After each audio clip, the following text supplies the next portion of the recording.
नमस्कार, मैं हूं आपके साथ आयुषी गुप्ता।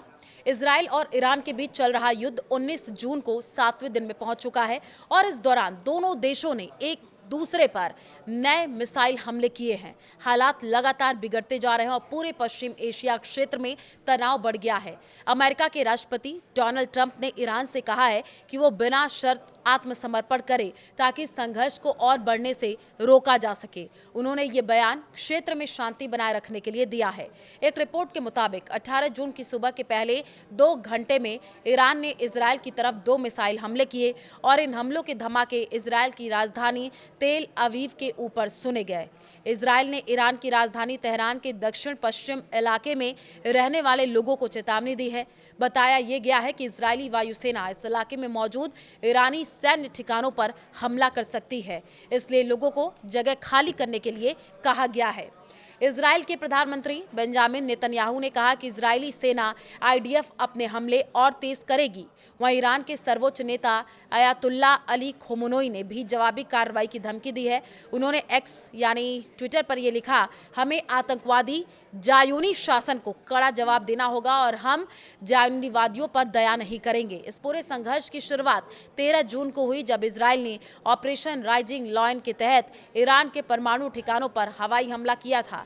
इसके जवाब में ईरान ने मिसाइल और ड्रोन से हमला किया।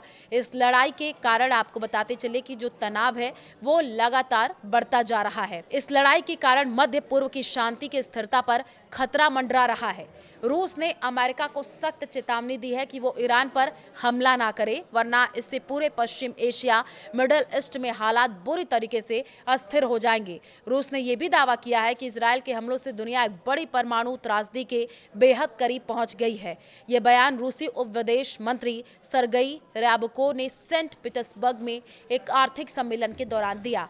उन्होंने कहा कि मॉस्को अमेरिका से सीधे दखल न देने की अपील कर रहा है, क्योंकि इससे स्थिति और भी ज्यादा बिगड़ सकती है।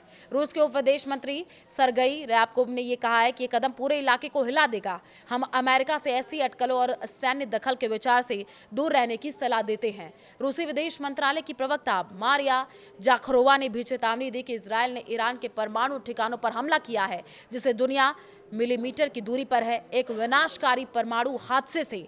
उन्होंने कहा कि ईरान के न्यूक्लियर साइट्स को नुकसान पहुंचाना है और अंतर्राष्ट्रीय परमाणु ऊर्जा एजेंसी IAEA ने भी इसकी पुष्टि की है। उन्होंने कहा, पूरी दुनिया खामोश क्यों है, आवाज क्यों नहीं उठाई जा रही है? उन्हें लगता है कि रेडिएशन की लहर उनसे दूर होगी। फुकुशिमा को याद करें। गौरतलब है कि इजराइल का दावा है कि उसने ईरान की न्यूक्लियर फैसिलिटीज पर हमला इसलिए किया ताकि ईरान को परमाणु हथियार बनाने से रोका जा सके, लेकिन ईरान ने हमेशा ये कहा है कि उसका परमाणु कार्यक्रम पूरी तरह शांतिपूर्ण है। जनवरी 2025 में रूस और ईरान ने 20 साल की रणनीतिक साझेदारी पर दस्तखत किए थे। हालांकि रूस पर ईरान की सैन्य मदद करने की कोई सीधी जिम्मेदारी नहीं है। रूस ने इस तनाव को खत्म करने के लिए मध्यस्थता की पेशकश भी की थी, लेकिन अमेरिका और इजराइल ने अब तक इस पर कोई रुख नहीं अपनाया। रूसी खुफिया एजेंसी SVR के प्रमुख सरगई नजरकिसन ने यह कहा है कि ईरान इजराइल संघर्ष अब बेहद संवेदनशील मोड पर पहुंच चुका है और रिपोर्ट्स के मुताबिक अमेरिकी राष्ट्रपति डोनाल्ड ट्रंप को रूस की मध्यस्थता की पेशकश पर जानकारी दी गई थी।